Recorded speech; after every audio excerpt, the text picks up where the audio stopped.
श्री राधे राधे। भक्तों, मनुष्य की तपस्या यदि अच्छा साधक है तो बहुत से संकटों के बीच में भी चलती है और भगवान भी सहायता करते रहते हैं, नहीं तो कैसे तपस्या कोई कर सकता है। एकांत में हिमालय की तीव्र ठंडी हवा के बीच, बर्फ के बीच में जहाँ निरंतर हिमपात होता है, वहाँ बैठकर ध्यान करना, जप करना कोई साधारण बात नहीं है, बहुत कठिन होता है। फिर भी हिम्मत देखो कि माता वहाँ पर 8 शीतकाल बिता चुकी थी और सबसे मुश्किल होता था शीतकाल। गर्मी में तो कोई पहुंच भी जाते थे, शीतकाल में तो कोई छोटे मोटे जीव जंतु ही, जैसे मैंने बताया था लोमड़ी और एक पक्षी, बस 2 ही लोग आते थे और तीसरी थी एक माता, कुल 3 लोग रहते थे वहाँ। और जब 9वां शीतकाल आया तो फिर कठिन परीक्षा लेकर के आया वो। तपोवन का लेना देना जैसे पूरा हो चुका था, जैसे वहाँ का प्रारब्ध माता का समाप्त हो चुका था और अब फिर जिंदगी की दशा और दिशा बदलने वाली थी, ऐसे संकेत मिलने लगे थे। संसार दृष्टिगोचर हो रहा था, नई अनुभूतियों से, नए संकेत के साथ। तपोवन का लेन देन पूरा होने और विदाई के संकेत मिल रहे थे। अब तक के इतिहास में कोई तपोवन में इतना लंबा समय नहीं निवास कर पाया था। चिंतन मनन से भी कोई निष्कर्ष नहीं निकल पाया। तपोवन से नीचे उतरने का तो विचार ही नहीं था। लेकिन इस बार तो अपेक्षाकृत बहुत ज्यादा बर्फबारी हुई। 8 से 10 फुट तक बर्फ गिरी। अब आप सोचिए, 10 फीट ऊंचा, एक कमरे से भी ज्यादा ऊंचा बर्फ गिरी। पूरा तपोवन बर्फ की भारी मोटी परत से ढक गया। पहले तो बर्फ की चादर से ढकता था, इस बार तो बर्फ के पहाड़ से ही ढक गया पूरा तपोवन। पहले जो पीली चोंच की एक पक्षी आता था, वो भी अब आना बंद हो गया। कहाँ गया कुछ पता नहीं। जो बरड़ आती थी, भेड़ या लोमड़ी, वो भी अब नहीं आता। अकेली हो गई माता। जहाँ 3 लोग थे, एक पक्षी, एक पशु, एक माता, अब उसकी जगह अकेली हो गई माता। न कोई पशु आता था, न कोई पक्षी आता था। चारों तरफ सुनसान सन्नाटा। शिवलिंग पर्वत के नीचे पानी का जमीनी स्रोत भी बहुत गहराई तक ढक गया। अर्थात उस पानी का जमीनी स्रोत जो था, जहाँ से किसी तरह से कुछ पानी मिलने की संभावना रहती थी, वो बहुत मोटी बर्फ से ढक गया। इतनी मोटी बर्फ थी, 8-10 फीट मोटी बर्फ, कि कोई तोड़ ही नहीं सकता था। और सूर्य नारायण भी दर्शन देने को तैयार नहीं।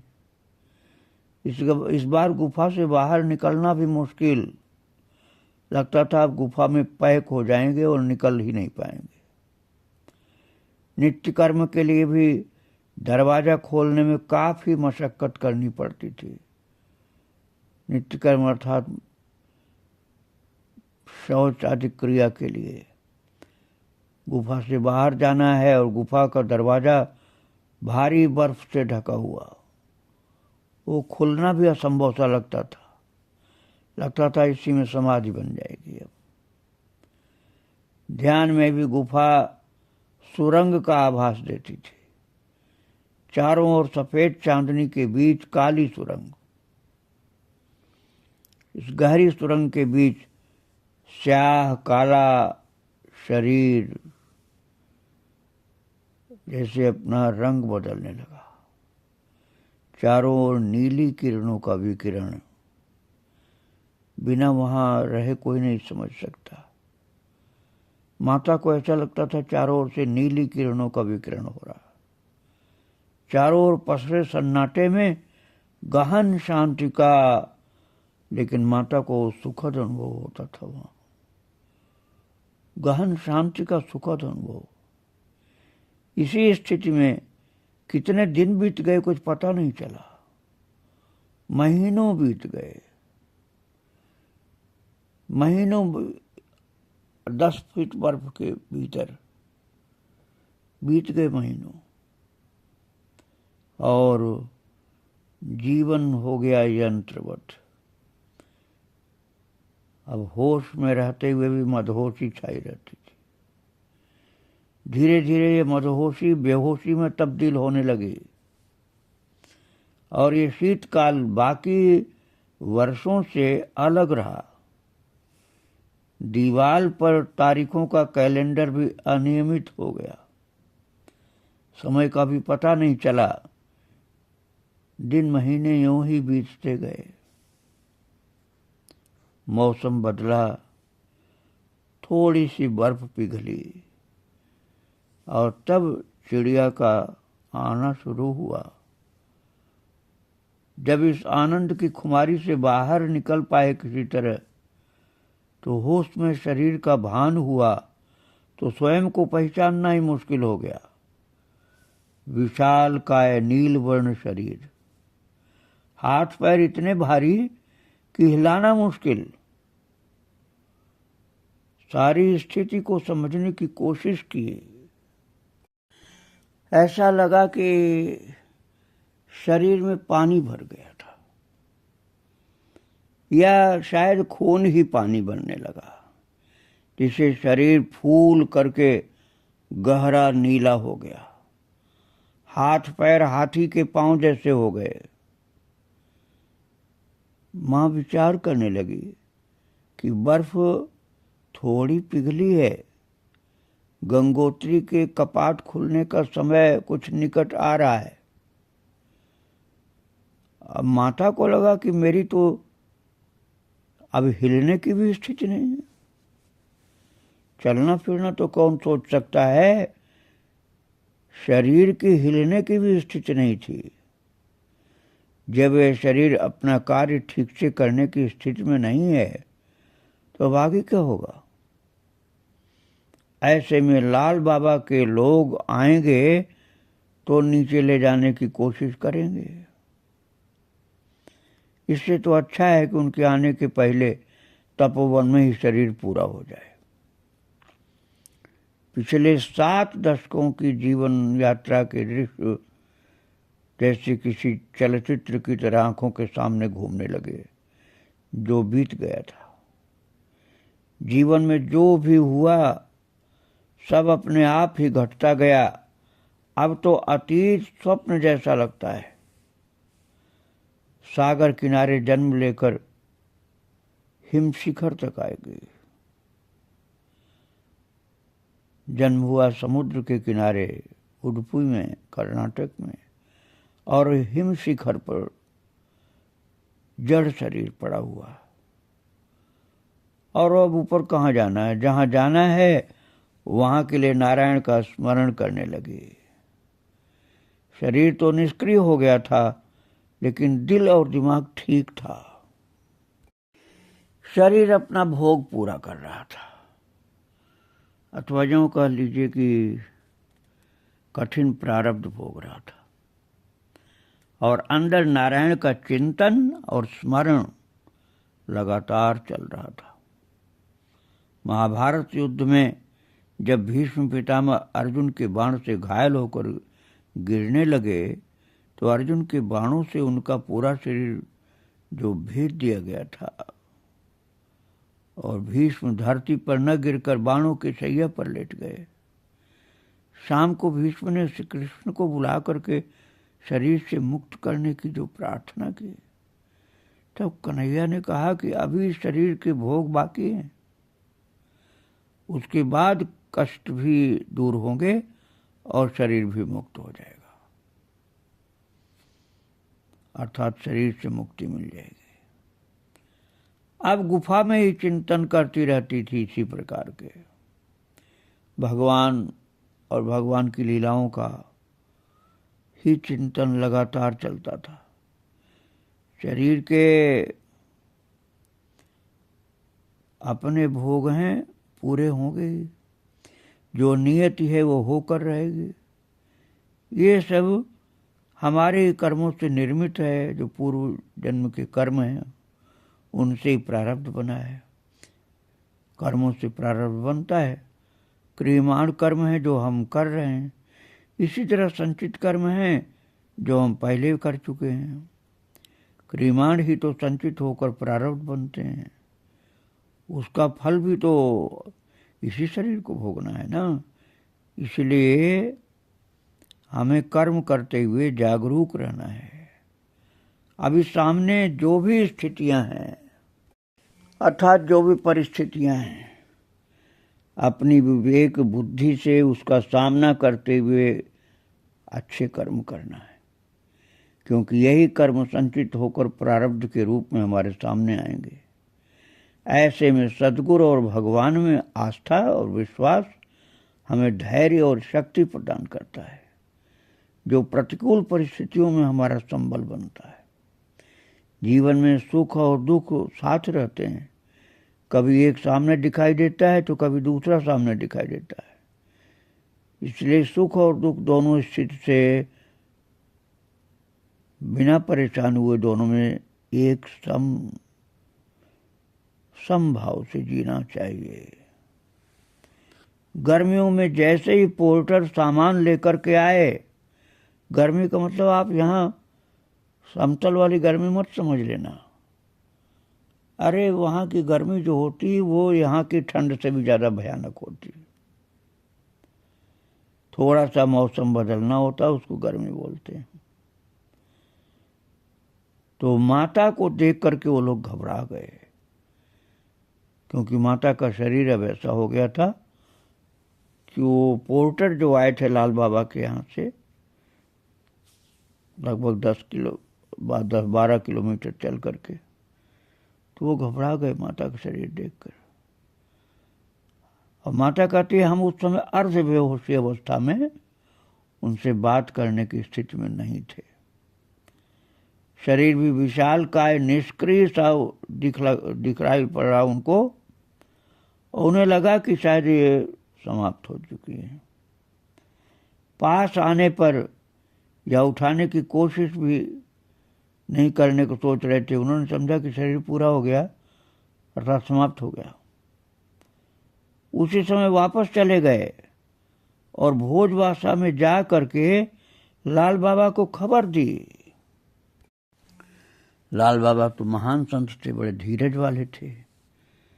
उन्होंने कुछ आदमी भेजे कि माता जी को उठा लाओ, और पहाड़ में बहुत ऊंचाई के पहाड़ पर कंडी होती है जिसमें किसी को रख करके पहाड़ी लोग लाते हैं, उसको कंडी बोलते हैं। तो कंडी भेजी, कुछ आदमी भेजे कि माता को उठा लाओ। दूसरे दिन जब वो लोग लेने आए तो माता कहती मैं होश में थी उस समय। वे लोग मरी हुई को लेने आए थे, मैं जिंदा थी। मुझे जीवित देखकर सब खुश हो गए, पर मैंने उनके साथ जाने से मना कर दिया। मैं अपने आप उठ बैठ नहीं सकती थी, शरीर हिलाना भी मुश्किल था, लेकिन होश में थी। मैंने कहा कि लाल बाबा को भेजो। मेरे मन में विचार आया कि इस स्थिति में शरीर को नीचे भोजवासा ले जाने से क्या फायदा होगा। वहाँ न डॉक्टर है, नहीं दवा का कोई इंतजाम है। लाल बाबा भोजवासा में जहाँ रहते थे वहाँ भी तो बर्फ पड़ती थी। ऐसी हालत में नीचे ले जाने से अच्छा है कि यहीं शरीर पूरा हो जाने दें। यहाँ से 7 किलोमीटर भोजवासा, वहाँ से 15 किलोमीटर गंगोत्री का पैदल मार्ग। बड़ी कठिनाई थी। इसलिए माता ने कहा कि लाल बाबा को यहाँ लेकर के आओ आप लोग। भक्तों, लाल बाबा फिर आए इतने ऊपर तपोवन में बर्फ पर, देखा और बोले कि चलो अस्पताल ले चलते हैं। तो हमने कहा कौन जिम्मेदारी लेगा अस्पताल ले जाने की? तुम ले जा करके भोजवासा या गंगोत्री छोड़ दोगे, वहां शरीर की दुर्दशा होने से अच्छा है कि यहीं पूरा हो जाए। लाल बाबा ने कहा कि हम जिम्मेदारी लेंगे, हमने नीचे खबर कर दी है।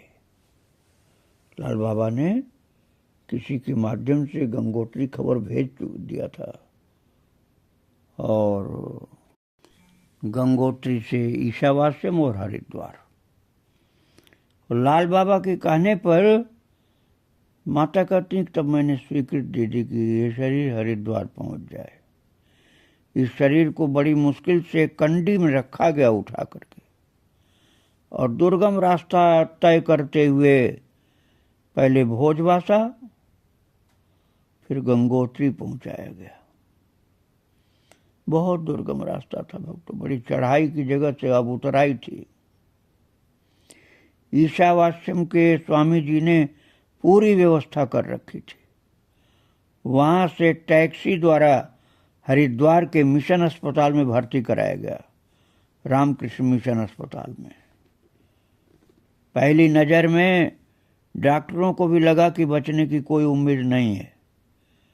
अस्पताल के डॉक्टर संजय शाह को माता कहती कि मेरे इलाज की जिम्मेदारी दे दी गई। उन्होंने गंभीर मरीज के साथ मां की तरह से देखभाल किया और उन्होंने कहा माता को कि माता जी आप बिल्कुल ठीक होकर के बाहर निकलेंगी, आप चिंता मत करना, आप ठीक होंगे, आप घबराइए नहीं। और जब इलाज शुरू हुआ रामकृष्ण मिशन में हरिद्वार में भक्तों, तो शरीर से प्रतिदिन पानी निकाला जाता था। 24 घंटे डॉक्टरों की निगरानी रहती थी। हर दिन देखने वालों की भीड़ लगी रहती थी, क्योंकि ये बात फैल गई कि तपोवनी माता हरिद्वार में अस्पताल में भर्ती हो चुकी हैं। आईसीयू में होने से लोग बाहर से देख करके चले जाते थे। स्वामी चिदानंद जी और आचार्य बालकृष्ण भी आकर के मिले, तो हर तरह से सहयोग देने की बात की। उनसे मिलकर के शांति मिली और चारों तरफ खबर फैल गई कि तपोवन में रहने वाली माता अस्पताल में है। तब यह डॉक्टरों के नियंत्रण में आने के बाद देखने वालों की भी भीड़ बढ़ने लगी। जो लोग तपोवन जाते वहाँ उन्हें पता चलता तो लौटते में देखने के लिए आते। तपोवन तो जाने वाले मुश्किल से ही होते हैं, लेकिन जो गंगोत्री से ऊपर कहीं भी गोमुख भी जाते तो उनको खबरें तुरंत मिलती थी। जो भी देखता उसे अजीब सा लगता था, आश्चर्य सा लगता था। माता कहती एक अजूबा वो समझकर देखते थे। ऐसा लगता किसी और ग्रह का प्राणी आ गया यहाँ, क्योंकि शरीर फूल करके पूरा नीला पड़ गया था। महीनों अस्पताल में रहने के बाद फिर शरीर ने प्रतिक्रिया देना शुरू किया, नहीं तो पूरा जड़ शरीर था। माता कहती इस दौरान मेरा चिंतन ठीक था। दिमागी रूप से मैं चैतन्य थी, शरीर हो गया था ऐसा नीला पत्थर जैसा। अस्पताल छोड़ते समय डॉक्टर ने सख्त हिदायत दी कि अभी स्थिति नियंत्रण में है, लेकिन पूरी छूट में समझ लेना कि अब जैसे चाहो वैसे रहो, क्योंकि पूर्ण स्वस्थ नहीं है, नियंत्रण में है लेकिन अभी पूर्ण स्वस्थ नहीं है। यदि शरीर रखना है तो ऋषिकेश से ऊपर नहीं जाना है। ऐसा नहीं सोचना कि ऊपर फिर जाकर रहना है। और अंग्रेजी उपचार होने के बाद स्वामी चिदानंद जी ने एक वैद्य की सलाह ली, उसका उपचार भी हुआ। और माता का कहना है कि मुझे हरिद्वार से ऋषिकेश स्वर्गाश्रम भेज दिया गया। वहाँ एक माता जी देखभाल करती, वहाँ भी लोग आने जाने लगे, देखने वाले, मिलने वाले। और माता तो बेड पर लेटी रहती थी, लोग देख करके चले जाते। यहाँ तक कि कई बार तो ध्यान में आंख बंद किए पड़ी रहती, तो कोई को देख नहीं पाती, बस ध्यान में ही रहती थी और उनको पता भी नहीं चलता था कौन आया कौन गया। तो उनके मन में तो एक ही विचार चलता रहता कि जल्दी स्वस्थ होकर के ऊपर जाऊं, यहाँ तो दर्शन की वस्तु बनकर रह जाऊंगी। मुझे तो पता ही नहीं चला कि मेरा एक अकाउंट भी खुल गया और उसमें लोग दान दक्षिणा डालने लगे। माता कहती कि मुझे लगा कि मेरे नाम पर कारोबार होने लगा, मुझे कमर्शियल बना दिया गया है। स्वस्थ होते ही मैंने लाल बाबा को खबर भिजवाया कि मुझे तपोवन जाना है। लाल बाबा को भी पता चला कि मेरी स्थिति अभी ठीक नहीं है। लाल बाबा को तो हिमालय का अनुभव था। उन्होंने कहा कि तपोवन में रहने के लायक अभी आप नहीं हो पाई हैं। इतने वर्षों तक धुएं और बर्फ के पानी से उपजे विकार ने इस शरीर में अपना स्थायी घर बना लिया है। उन्हें ये भी पता चल गया कि डॉक्टर की राय में अब ये शरीर ज़्यादा दिन तक नहीं रहना है। लेकिन मुझे आभास होने लगा कि नारायण को अभी इस शरीर से कुछ और काम लेना है। यदि शरीर जाना होता तो तपोवन में ही चला जाता। मृतप्राय अवस्था में यहाँ आना और लंबे समय तक अस्पताल में रहकर बाहर निकलने का कुछ मतलब नहीं। तो मैंने अपना निर्णय लाल बाबा और बाकी लोगों को बता दिया कि इस शरीर का जो भी हो, लेकिन अब मुझे हरिद्वार या ऋषिकेश में नहीं रहना है। मैंने निर्णय के बाद एक दिन लाल बाबा ने आकर कहा कि गंगोत्री के पास धराली में गंगा के किनारे एकांत में एक कुटिया है, चलकर देख लें, यदि उपयुक्त लगे तो वहीं रह करके सेवा भजन साधना करना ठीक रहेगा। बात ये थी भक्तों की माता को तो एकांत में रहने की आदत पड़ चुकी थी। उनको जन समुदाय में रहना बिल्कुल पसंद नहीं था। कहाँ तो 9 वर्ष से तपोवन के निर्जन एकांत में, जहाँ एक पक्षी, एक जंगली जीव के अलावा कोई नहीं दिखता था, वहाँ रहती थी।